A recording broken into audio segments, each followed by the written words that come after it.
Hola, ¿qué tal? Muy buenas noches. Este es su noticiero Nocturno Noticias CNC. Transmitiendo desde New York, los saluda Glider Cordero. Buenas noches. Hoy miércoles 17 de abril del 2007. Bienvenidos a las noticias. Los saluda Arlis Céspedes. Comencemos. Comenzamos con la noticia que ha acaparado la atención estos últimos años. Sendal Corporation ha sido considerada una de las estafas más grandes del siglo pasado. Recordemos primero que Sendal Corporation fue fundada el 18 de diciembre de 1997. Esta compañía se dedicaba a la prestación de servicios comerciales y bienes raíces. ¿Cómo empieza toda esta historia? Resulta que Henry Silverman, empresario de capital privado, y CEO de Hospital Frames System, llevó por 5 años excelentes funcionamientos, pero la compañía entró en decadencia y decide fusionarse con otra compañía llamada CUT, y es donde ingresa nuestro segundo personaje, Walter Forbes. Walter Forbes manejaba unos altos manejos de su empresa, mostraba grandes prácticas contables, pero eran realmente prácticas engañosas, las cuales inflaba para aumentar sus ganancias. Así es, Glider, lo que resultaría como una fusión desastrosa para Henry Silverman. Un dato interesante, Walter Forbes, CEO Cook, no solo logró fusionarse con Silverman, sino que también se posicionó como director ejecutivo de esta nueva fusión. Entra este nuevo personaje que traería consigo malas prácticas que venía manejando desde Cook, utilizando estados financieros falsificados, ocultando sus fraudes y proyectando una imagen de crecimiento. Al inicio de esta fusión, que fue a finales de 1997, el precio de sus acciones subieron inicialmente, ya que eran una empresa con márgenes de ganancias grandes. Utilizaron lo que se llama método de combinación de interés para consolidar los estados financieros de la empresa combinada, que luego fue permitido por los principios contables generalmente aceptados. Bueno, Artis, después de haber analizado un poco acerca de los inicios de Sendar, vamos a la parte de cómo fue este gran escándalo contable y por qué se convirtió en una de las estafas más grandes del siglo pasado. Y nos vamos a abril de 1998, donde se descubren irregularidades masivas. Se eliminaron 13.000 millones de la capitalización de mercado de la compañía. Según una investigación del comité de Sendar, los ejecutivos encabezados por el vicepresidente Keir Shelton habían inflado los ingresos de la compañía en 500 millones durante un periodo de 3 años. Había informado un ingreso neto en 1997 de 55,4 millones, cuando el resultado real en 1997 fue una pérdida neta de 217,2 millones.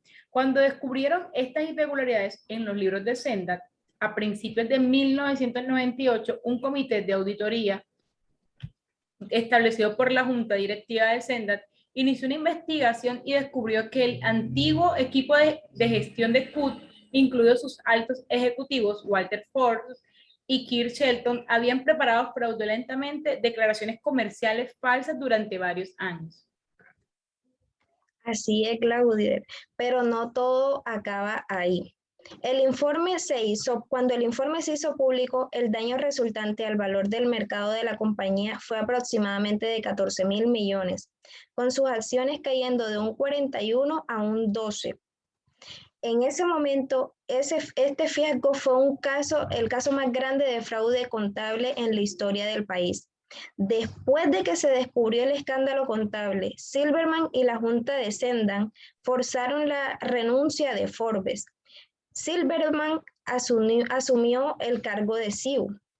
En el marzo de 2021, Forbes y Shelton fueron acusados por el Gran Juicio Federal y demandados por la Comisión de la Bolsa de Valores, que acusó a la empresa de dirigir el fraude contable masivo que principalmente le costó a la empresa y a sus inversores miles de millones de dólares. Shelton cumplió 8 de sus 10 años de prisión antes de ser liberado anticipadamente por su comportamiento ejemplar. El exdirector ejecutivo, Walter Forbes, fue condenado a 12 años de prisión. Exacto, así como lo dices, Forbes fue condenado a 2 años de prisión, pero ¿qué cargos enfrentó? Bueno, los cargos que enfrentó Forbes y su cómplice fueron falsificación de los estados financieros, manipulación que hizo a los inversores con engaños, infló sistemáticamente los precios de las acciones y de todos estos y otros más fue declarado culpable. Bueno, Glider, vamos a contar un poco de todo lo que pasó después de ese gran escándalo que sacudió la economía estadounidense. Luego del descubrimiento del fraude, Sendan comenzó a vender negocios para reducir su deuda y reparar el daño financiero causado por el escándalo contable. En 1998, la compañía vendió Hebot-Mat, un editor de publicaciones de publicidad clasificada por 450 millones, a un grupo de adquisiciones por parte de la gerencia. En 1999 vendió su software de consumo, Sendan Software, a la editorial francesa Havas por 770 millones de dólares. En 2021, Sendan estaba nuevamente en modo de adquisición. Readquirió las operaciones de Avis-Ren por 937 millones. Hizo movimientos hacia la construcción de un importante portal de viajes en línea de adquirir Galileo International por 2.9 mil millones y boletos baratos por 429 millones. Entró en el negocio de administración y ventas de tiempo compartido comprando Freelet Communication por 690 millones y Trinwix Resort por 980 millones. En 2002, Sendan compró Booger-Ren Software de la quiebra por 110 millones, más 2.2 millones en la deuda asumida. La combinación de Booger con Avix convirtió a Sendan en la segunda empresa de alquiler de coches más grande de Estados Unidos. Bueno, ya terminando con esta historia algo oscura, que al final dejó grandes pérdidas y también trajo su ruptura el 23 de octubre del 2005. La estrategia de simplificación de Sendan culminó con el anuncio de que se dividiría en 4 compañías separadas, enfocadas respectivamente en hoteles, bienes raíces, servicios de viaje y alquiler de autos.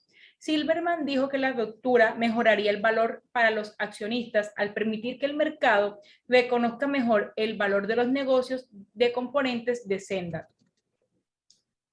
Sendan originalmente planeó excindir su división de servicios de viajes a los accionistas como una compañía llamada Travelport, pero el 30 de junio del 2006, Sendan anunció que vendería Travelport a Blackstone por 4,3 mil millones. El 31 de julio del 2006, las divisiones de bienes raíces y hoteles de Sendan se extendieron y se convirtieron en compañías separadas bajo los nombres Belgic Wine, World Wine, respectivamente. Bueno, hasta aquí hemos llegado con este caso Sendan. Como lo pudimos escuchar, trajo grandes pérdidas para sus inversionistas y para la economía estadounidense. Bueno, eso ha sido todo por hoy. Nos veremos en un próximo episodio.